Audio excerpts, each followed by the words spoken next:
Com o aumento das escutas telefônicas nas investigações policiais, cresce a necessidade de identificar com precisão a voz e o sentido das palavras das pessoas grampeadas.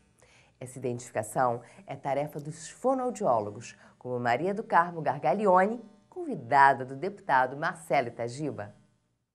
Boa tarde. De Olho no Rio recebe hoje a doutora em fonoaudiologia, Maria do Carmo Gargaglione, que vai falar para nós um pouquinho sobre a questão do que é a fonoaudiologia e também do trabalho importantíssimo que ela realiza junto ao Ministério Público do Estado do Rio de Janeiro nas questões relativas às interceptações telefônicas. É importante esse trabalho realizado pelo MP e por ela, porque compatibiliza, as vozes faladas nas interceptações feitas pela atividade policial com o personagem que está falando. Fonoaudiologia é tão importante que minha voz, inclusive, já melhorou essa semana depois que ela me receitou alguns treinamentos para que eu melhorasse a rouquidão que eu estava no programa da semana passada. O que é a fonoaudiologia, de que forma ela pode contribuir para que as pessoas falem melhor, E, além disso, sobre o trabalho que você desenvolve de fonoaudiologia aplicado à perícia policial nas questões das interceptações telefônicas. De uma forma geral, fonoaudiologia é a profissão da comunicação humana em todos os seus aspectos. E essa área mais restrita de atuação é a área da fonoaudiologia forense, que é a utilização de técnicas, pesquisas, conceitos científicos relacionados à comunicação que auxiliam nas investigações policiais para identificar o falante, comparando um padrão colhido com aquele material que fica compondo as escutas telefônicas autorizadas. Só para que a gente possa entender melhor, quer dizer, a interceptação telefônica é uma atividade da polícia autorizada pela Justiça, que faz a gravação entre interlocutores. Então é necessário compatibilizar duas coisas. Primeiro, se o interlocutor é aquela pessoa específica que está sendo investigada. E segundo, poder transmitir o que aqueles diálogos representam. Porque tem muitas palavras que são cifradas, tem muitas técnicas que são empregadas para tentar dissimular o que está sendo dito. E eu me lembro que durante a Comissão Parlamentar de Inquérito das Escutas Telefônicas, você trouxe um depoimento muito importante da necessidade de fazer esse trabalho para que não se cometam enganos, para que não se pratiquem injustiças, para que as pessoas tenham as suas falas dentro de um contexto técnico e científico. Fala um pouquinho sobre esse trabalho. Exatamente. O primeiro ponto fundamental é identificar corretamente quem está falando, E a partir daí, o que essa pessoa está falando. Para lidar com isso, tem que se preservar a intenção do falante, a intenção de quem fala. O trabalho pericial é um trabalho que vai se dividir em dois momentos.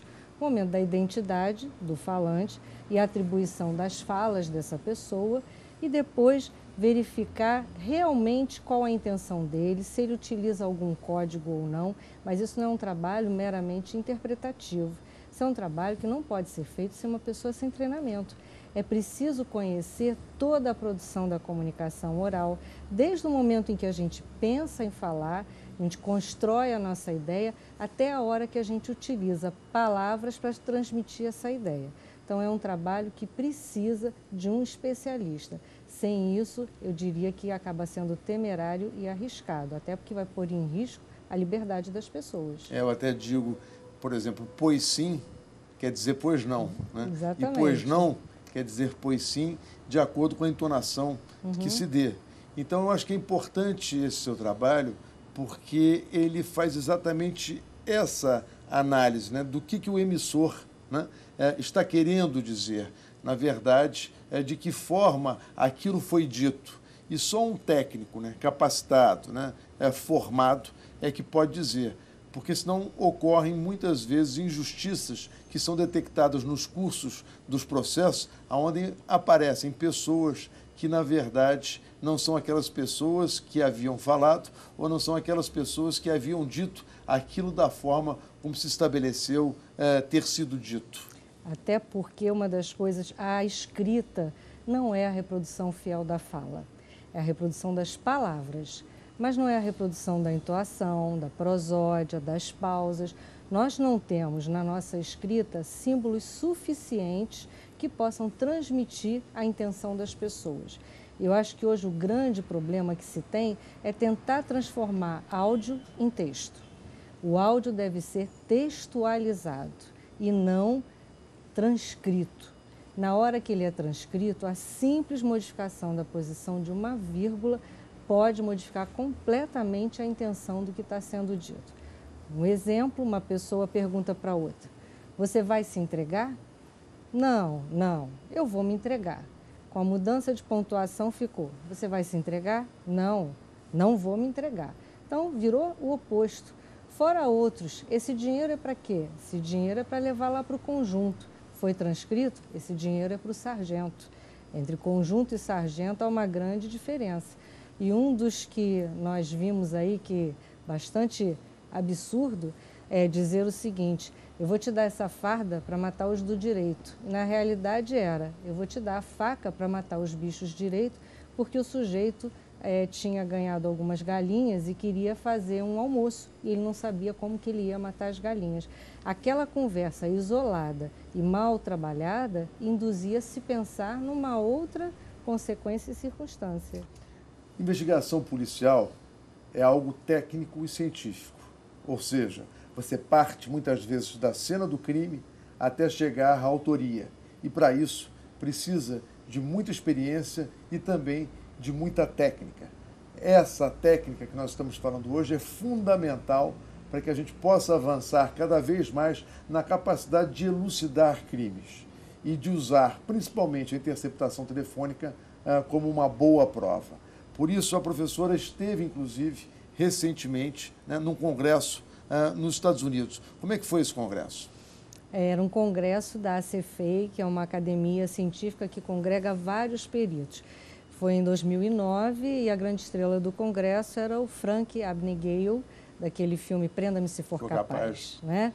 Eu acho que ninguém melhor do que ele para falar sobre a questão da mentira, o personagem que ele criou.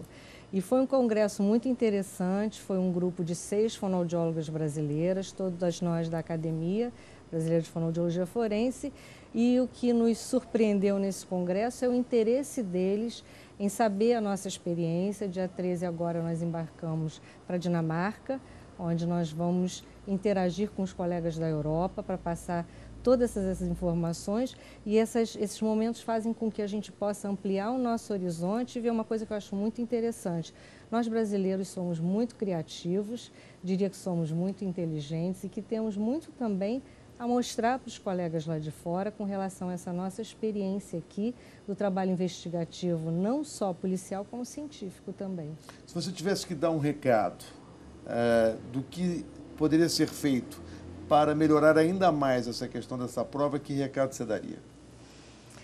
O recado que eu daria é que nós valorizássemos o especialista, valorizássemos principalmente, fundamentalmente, a ciência, porque a maior garantia que nós temos de que sejamos preservados da nossa liberdade é que todo o assunto referente a escutas telefônicas fosse tratado verdadeiramente por um especialista na comunicação humana. Muito bem. Doutora Maria do Carmo, vamos juntos continuar a trabalhar contra o crime. Parabéns pelo seu trabalho e eu tenho certeza que ele será bastante frutífero para as provas que nós precisamos realizar no futuro. Obrigado pela tua presença.